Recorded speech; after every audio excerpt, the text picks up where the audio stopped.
My wife secretly lived like she was in an open relationship. She spent $30,000 using her lover's credit card and lied to everyone. Now she's desperate to avoid court. Too long, didn't read. I'm a 30-year-old man, married to Emily, a 28-year-old woman. We've been together since high school and had a solid marriage, until now. Emily works as a successful hair and makeup artist, mostly focused on weddings. Her business has grown a lot thanks to John, a 40-year-old wealthy local businessman, who has sent her many clients and referrals. One night, I saw a message preview from John on Emily's phone, saying how amazing the previous night had been. Emily had told me she worked late. I started digging and found more messages, along with expensive clothes and jewelry I never bought. She had said they were gifts from her wealthy clients. But as I read more, I realized Emily didn't love John. She just liked the luxury he provided. She never responded to his romantic texts, often reminding him to focus on his wife, and still treated me like her best friend. I was heartbroken and decided to prepare for divorce. She had no idea I knew. Update 1: I began testing the waters by asking Emily simple questions about our relationship. She confirmed I never abused her or cheated, and said she only wished we were more intimate. We spent Christmas with her family. A mystery gift showed up for her. From Santa, a pricey gold bracelet. Emily seemed irritated and claimed it came from a bridal client. Later, she took a call, angrily waving her hands. On New Year's Eve, she said she had to work late helping a difficult bride but promised to return in time for our midnight kiss. She showed up at 1:30 a.m., sobbing. I asked what was wrong. She said she was just sad about missing our tradition. I gave her a chance to be honest. I asked directly if she cheated. She swore she hadn't, saying the only reason she was upset was because she missed our midnight kiss, something we've done every year since getting married. Despite giving her every opportunity to confess, she lied again. I started contacting divorce attorneys, and she still didn't know. Update 2: I discovered more messages from Emily telling John she thought I might suspect something. She said they had to stop because it wasn't fun anymore, and she didn't want to lose her marriage. John suggested she keep using the credit card he gave her to avoid suspicion. I also found messages to her best friend Bev, who knew about the affair and had been supporting Emily. I hired a good attorney. My dad helped cover the cost. The lawyer said I needed a private investigator, PI, to get more evidence and would subpoena the credit card company. She also recommended I start therapy. Around this time, Emily started love bombing me and talking about starting a family. I felt torn, angry, disgusted, but still emotionally attached. Overall, I was miserable, and Emily began sensing something was wrong. Update 3: I hired a PI. On Valentine's Day, he followed John, who left flowers and a card at Emily's shop. Emily threw them in the dumpster. The PI retrieved the card. It included graphic comments about their affair and John's attempts to win her back by describing physical moments with her. The PI later witnessed Emily meeting John in a parking lot where she seemed to end the affair. Now I've started love bombing her to make her realize what she's about to lose. I've made up my mind. Once she gets served, I'm cutting her off completely. Update 4: Too long, didn't read. Emily was served at her business and panicked. I sent a message to family and friends explaining the affair, including a copy of John's graphic letter. I also messaged Bev's husband to let him know Bev had supported the cheating. Before Emily got home, I left a note with my lawyer's contact info, plus photos of the affair, and then I moved out. Emily kept messaging, saying we were supposed to work through this and that she loved me. I didn't respond. She now knows I know. This moment was significant, so here's the full post. I left Emily.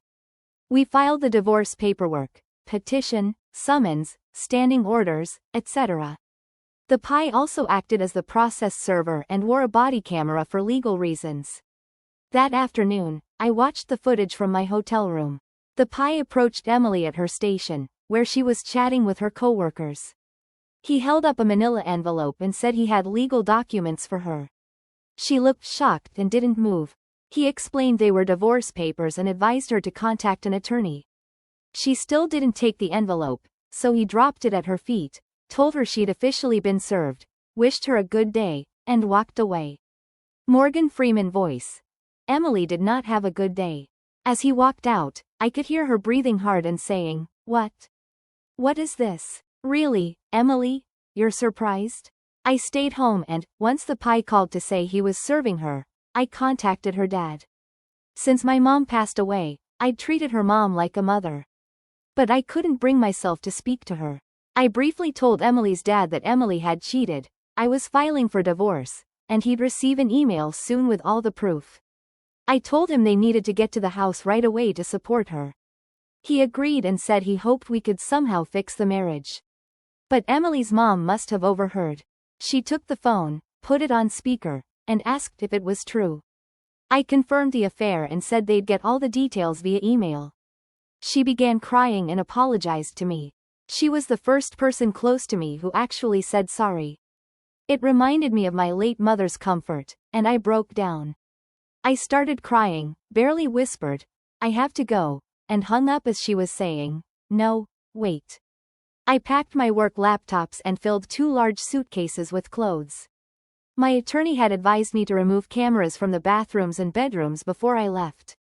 The cameras in common areas stayed, since my dad owns the house. I packed up the other cameras. My lawyer subpoenaed the credit card company the same day I officially ended the marriage. I sent an email to Emily's dad, her sister, and mutual friends, some of whom know Bev and her husband. The message said, "I never thought I'd write this, but after everything that's happened, I don't see any other option. I wanted you to hear this directly from me to avoid confusion or rumors. Emily has been having an affair with a man named John, last name. I have proof, emails, financial records, and private investigation results. We all know that bracelet she got from Santa wasn't from a bridal client. A real client would have signed the gift or included their name. And clients wouldn't have sent it to her parents' address. She's been secretly meeting John for months. I know this is hard to hear. It's even harder for me to write. But I didn't want you to be caught off guard. I'm attaching evidence so there's no doubt. I'm not asking you to pick sides. I just want to be honest. I still love Emily, but she's destroyed our marriage, and I have no choice but to move forward with a divorce. To mother-in-law's name, sister-in-law's name, and father-in-law's name, thank you for being like a second family to me. I will miss all of you. I also wrote a similar email to. Text ends here. After I handed Jay's wife my attorney's contact info, I let her know that if she wanted to see the physical evidence for herself, it would have to be at my lawyer's office. I'm pretty sure my lawyer's hoping she'll sign a retainer too. I then sent out a group text telling everyone to check their emails. After that, I blocked Emily's entire family. In the email, I attached 2 pictures, one of John and Emily kissing in the hotel parking lot, and the other was of the explicit Valentine's Day card Jay gave Emily. I also linked to a recording of Emily admitting that I never abused or cheated on her, just to cut off any lies before they could start. Then I dropped off a letter to Bev's husband and went home. I left my wedding ring, a printed copy of the photo of Emily and John kissing, my lawyer's business card, and a note. It read, "I hope your affair with John was worth our marriage. We're getting a divorce. Contact my lawyer if you have any questions or want to make arrangements. If you're really sorry, do me the courtesy of giving me the easiest, most generous divorce possible. I loved you. I could have forgiven almost anything, except betrayal. I would have loved you for the rest of my life." On the way out, I got a call from Emily. I ignored it, silenced my phone, and stopped at the bank. I withdrew half of our money from every account, checking, emergency, and the vacation fund. I'd already frozen my credit. At the hotel, I canceled our shared credit cards and froze our joint investment account. Since they're in my name, she won't be able to touch them. Reddit adultery subtip. If you cheat, make sure your finances are protected in case your affair blows up in your face. Not long after, Emily started texting. I left her on read because my lawyer told me a text confession could be used in the divorce. I'm only responding here because messing with the wording helps me cope. FYI. Emily used normal language. I've changed it here so she can't Google this post. Here's a condensed version of the last 12 hours. Emily. WTF is this? I'm divorcing you? Answer your phone. We need to talk. Me.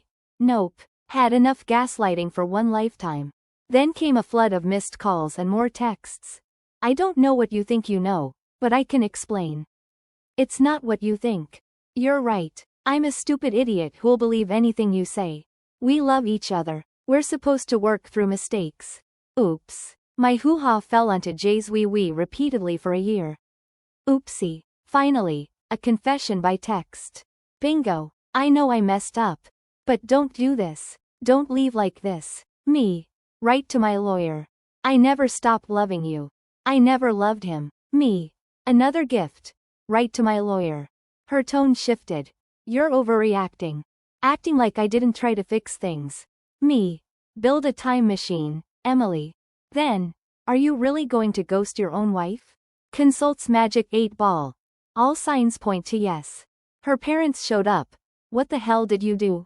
You had no right to involve my family like this. Are you trying to humiliate me? Ruin my life? Kind of. It's complicated. How could you do this? Try to turn my own family against me? I'm trying to stop you from turning them against me. I told you I never loved him. I know you love me. Me. Nobody cares, least of all John. Tell me what to do. I'll fix this. You wiped your ass with our vows. You stabbed me in the back. And now you want me to tell you how to fix it? Later, I ran to Walmart because I forgot to pack underwear. I don't have a rich sugar daddy to buy me fancy ones from Saks. This hurts. And now I think I'll have to block her. I can't take this anymore. This is how a marriage ends. Not with a bang, just sobbing, rage, and silence. Like any divorce. Only this one's mine. It feels like the end of the world. But it's really just the beginning. My lawyer says the evidence we have should make things go fast. Fast compared to what? Continental drift? To those of you who supported me, I love you. I'd vacuum your cars and clean your bathrooms if I could. Right now, I just want an anvil to fall on my head so I can wake up in a Hallmark movie with amnesia. So, today was the big negotiation meeting with Emily and her lawyer. Emily showed up looking polished but tired, hair in a neat blonde ponytail, a short black dress with a suit jacket. She seemed anxious, shaking slightly and taking deep breaths like she wanted to say something but held back. Her mom came along too, dressed nicely, and actually smiled at me with a genuine warmth before pulling back when she realized I was the enemy in this situation. We went over Emily's proposal for reconciliation. She wants me to try to fix things for 9 months before the divorce, with generous terms afterward if it still ends. My lawyer then dropped the bomb. She put the credit card records on the table. That's when Emily's whole demeanor changed. Her eyes went wide, she froze up, and her mom snapped her head toward her with a shocked look. Emily's lawyer was clearly blindsided. He cleared his throat nervously and blinked a ton. My lawyer read off hotel charges that lined up perfectly with dates John and Emily met up, and then talked about the December charges that included a sex toy store visit and asked if those gifts were bought with the card. Emily started visibly shaking and stammering. Her lawyer told her to stay silent, but the damage was done. When my lawyer asked if she recognized the clothes I was wearing in photos and could match charges to them, Emily suddenly stood and looked like she was about to run. When my lawyer brought up the $175 charge at the local sex superstore, Emily's lawyer declared the meeting not productive and started packing up. Emily's mom just whispered, "Oh God," covered her mouth, and left the room. I was sitting there feeling like I was watching some wild monkey drama unfold. I had taken my anxiety pill earlier, and suddenly my stomach revolted. I had to run to the trash can and vomit, mostly the fancy lawyer water I had been drinking. I casually sat back down like nothing happened while Emily asked if I was okay. She was sobbing and apologizing, asking to speak to me privately, but her lawyer whisked her out of the room awkwardly. Later, my lawyer told me this was going to be a short meeting after all. We joked about adding the vomit incident to our divorce offer. My lawyer laughed so hard she almost cried. Now, about what actually happened on New Year's Eve. Emily claimed she was at some event with a bridezilla, a client John introduced her to because of his business connection. They left separately, but John gave her a ride because she'd been drinking. Instead of going to the hotel like she first said, John insisted they go to his house. She didn't want to upset him, so she agreed, but she was unhappy about it. At John's house, he FaceTimed his wife, the one he ditched on vacation, and they had what Emily called unsatisfying sex in John's marital bed. Then, she drove John back to the empty event venue around midnight and went home sober. So it turns out they skipped the hotel entirely. John's power move was to keep her past midnight to make her miss her kiss with me on New Year's Eve. That was nauseating to hear, but at least I got the truth straight. Thanks for sticking with me through this wild ride.